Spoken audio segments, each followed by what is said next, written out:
चलिए अब हम छत्तीसगढ़ में आगे बात करते हैं छत्तीसगढ़ के अक्षांशीय और देशांतरी विस्तार का। यहां से जो प्रश्न आते हैं वो उसके विस्तार को लेकर के पूछा जाता है। ठीक, हम पहले यहां से एक लाइन ड्रॉ करते हैं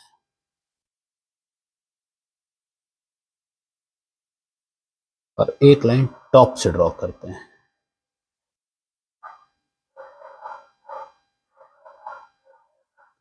अब मैं आपसे यदि प्रश्न पूछूं कि दोनों लाइन कौन कौन से जीरो से स्पर्श कर रहे हैं तो आपका जवाब क्या होगा? आप कहेंगे कि ऊपर ये बलरामपुर को स्पर्श कर रहा है और उसी प्रकार नीचे कहेंगे कि ये सुकमा को स्पर्श कर रहा है। स्पष्ट है। संपूर्ण पृथ्वी को यदि हम देखें भौगोलिक अध्ययन के दृष्टिकोण से इस प्रकार क्षैतिज काल्पनिक रेखाओं में इनको बांटा गया है। इस प्रकार से इन्हें क्षैतिज काल्पनिक रेखाओं को कहा जाता है अक्षांश रेखाएं, लेटिट्यूड। बीच की जो रेखा है ये शून्य अंश अक्षांश कहलाती है और यहाँ बिल्कुल पॉइंट के रूप में होगा। सबसे जो छोटी अक्षांश रेखा है एग्जैक्टली 90 डिग्री पे, वैसे नीचे भी होगा एकदम एग्जैक्टली 90 डिग्री पे। क्लियर? तो इन क्षैतिज काल्पनिक रेखाओं को ही क्या कहा जाता है? अक्षांश रेखाएं, इंग्लिश में कहते हैं लेटिट्यूड। इसी प्रकार क्या किया गया है, पृथ्वी को ऊर्ध्वाधर जो रेखाएं जो ऊपर और नीचे के पॉइंट्स को मतलब उत्तरी ध्रुव को और दक्षिणी ध्रुव को जोड़ते हुए बनाई गई। इस प्रकार से ध्यान देंगे सारी काल्पनिक रेखाएं हैं इस प्रकार से।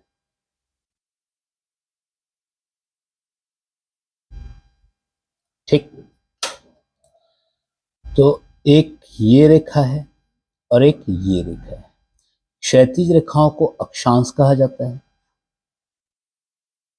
और ऊर्ध्वाधर रेखाओं को देशांतर कहा जाता है। यदि मैं इस रेखा की बात करूं तो मैं कहूंगा कि ऊपर का हिस्सा उत्तरी गोलार्ध है और नीचे का हिस्सा दक्षिणी गोलार्ध है। और यदि मैं इस रेखा की बात करूं तो इधर का दिशा क्या हो जाएगा? पूर्व। मैप में राइट साइड हमेशा पूर्व होता है और लेफ्ट साइड हमेशा क्या कहलाता है? पश्चिम कहलाता है। तो मैं बोलूंगा कि देशांतर रेखा, ये जो देशांतर रेखा जो बीच की खींची हुई है, इसके राइट साइड में क्या है? पूर्वी गोलार्ध है और लेफ्ट में क्या है? पश्चिमी गोलार्ध है। ठीक, अब अगर मैं यहां पर की बात करूं तो मैं क्या कहूं? ये जो पॉइंट है वो उत्तरी गोलार्ध में है और अगर इसके रिस्पेक्ट में बात करूं तो बोलूंगा पूर्वी गोलार्ध में है। ठीक है, और अगर मैं बोलूं इस पॉइंट को तो ये यहां से यहां तक होगा, कोई दो अक्षांश रेखाएं होंगी जिनके बीच में होगा, तो मैं बोलूंगा कि ये जो पॉइंट है वो इस अक्षांश रेखा से इस अक्षांश रेखा के मध्य, या दूसरे शब्दों में बोलूं कि यह जो पॉइंट है वो इस उत्तरी अक्षांश से इस उत्तरी अक्षांश के मध्य है। समझ पा रहे हैं आप लोग मेरी बात को? उसी प्रकार यदि मैं दो ऐसे लाइंस ड्रॉ करूं तो मैं क्या बोलूंगा कि यह जो पॉइंट है वो इस पूर्वी देशांतर से इस पूर्वी देशांतर के मध्य स्थित है। इस पूर्वी देशांतर से इस पूर्वी देशांतर के मध्य और इस उत्तरी अक्षांश से इस उत्तरी अक्षांश के मध्य। अगर मैं कहूं ये छत्तीसगढ़ है तो हम क्या बोलेंगे कि छत्तीसगढ़ जो है वो इस उत्तरी अक्षांश से इस उत्तरी अक्षांश के मध्य स्थित है। ये छत्तीसगढ़ का एग्जैक्ट लोकेशन नहीं पड़ेगा क्योंकि इसी जगह पर आपका कहीं पर इंडिया है और इंडिया के अंदर ही आपका क्या है? छत्तीसगढ़ स्टेट है। तो यदि हम इसका नॉमेनकल्चर की बात करें तो हम कहते हैं कि 17 अंश 46 मिनट से 24 अंश 5 मिनट, ऐसा ही पढ़ा जाता है कि छत्तीसगढ़ जो है वो 17 अंश 46 मिनट उत्तरी अक्षांश से 24 अंश 5 मिनट उत्तरी अक्षांश के मध्य स्थित है, ऐसा बोलेंगे। स्पष्ट है मेरी बातें आपको?